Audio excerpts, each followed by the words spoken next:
আসসালামু আলাইকুম cook and food lovers থেকে আমি ঈশা। আজকে আপনাদেরকে তৈরি করে দেখাবো রাগি চকলেট মাক কেকের রেসিপি। আর এটা ডায়েট কেকও আপনারা বলতে পারেন, কারণ ডায়েটে এই কেকটা খেতে পারবেন। কেকটা সুগার ফ্রি এবং খেতে অনেক বেশি মজার। আশা করি রেসিপিটি আপনাদের কাছে ভালো লাগবে। আর কেকটা কতটা পারফেক্ট স্পঞ্জি হয়েছে নিশ্চয়ই দেখতে পাচ্ছেন। আর এটা বানানো কিন্তু খুব সহজ। একটা মগে আমি নিয়ে নিচ্ছি 6 টেবিল চামচ রাগি ফ্লোর, দিয়ে দিচ্ছি 2 টেবিল চামচ টক দই, 1 চা চামচ দিয়ে দিলাম বেকিং পাউডার, আর ডার্ক চকলেট মেল্ট করা দিয়ে দিলাম 1 টেবিল চামচ। 1 চিমটি আমি এখানে লবণ দিয়েছি।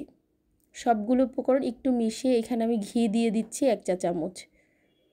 এখন অল্প অল্প দুধ দিয়ে একটা সুন্দর স্মুথ ব্যাটার তৈরি করে নিব। এই কেকটা বানাতে কিন্তু 2 মিনিট সময় লাগে।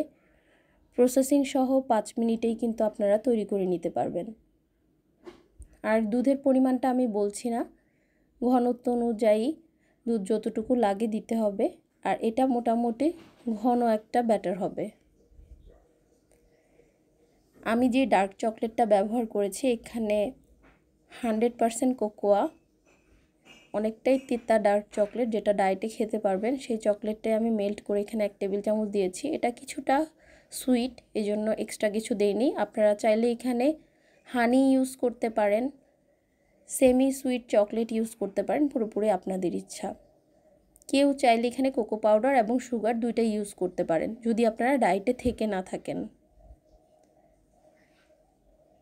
তো ব্যাটার রেডি হয়ে গিয়েছে, নিশ্চয়ই দেখতে পাচ্ছেন একটা স্মুথ ব্যাটার হয়েছে। আমি মগের চারিপাশটা একটু টিস্যু দিয়ে মুছে নিলাম। এখন এটাকে আমি মাইক্রোওয়েভে 2 মিনিটের জন্য বেক করে নেব। উপরে আমি কিন্তু একটু আলমন্ড ফ্লেক্স দিয়ে দিয়েছি। তো আমি মাইক্রোওয়েভে করে নিচ্ছি, আপনারা চুলায়ও করতে পারেন যদি মাইক্রোওয়েভ না থাকে। তো 2 মিনিটেই কিন্তু কেকটা পারফেক্টলি হয়ে যাবে। দেখুন একদম পারফেক্ট একটা কেক হয়েছে। তো আমি আরও একটু ডার্ক চকলেট মেল্ট করে উপরে দিয়ে দিচ্ছি। যেহেতু এটা খুবই লাইট সুইট হয়েছে, চকলেটটা দিলে খেতে ভালো লাগে। আর ডায়েটে কিন্তু ডার্ক চকলেট আপনারা খেতে পারবেন। আশা করি রেসিপিটি ভালো লেগেছে। ভালো লাগলে প্লিজ একটা লাইক এবং শেয়ার করবেন। আমার চ্যানেল এবং আমার পেজের পাশেই থাকবেন। সবাইকে অনেক অনেক শুভকামনা জানিয়ে আজকের মতো শেষ করছি। আল্লাহ হাফেজ। আসসালামু আলাইকুম।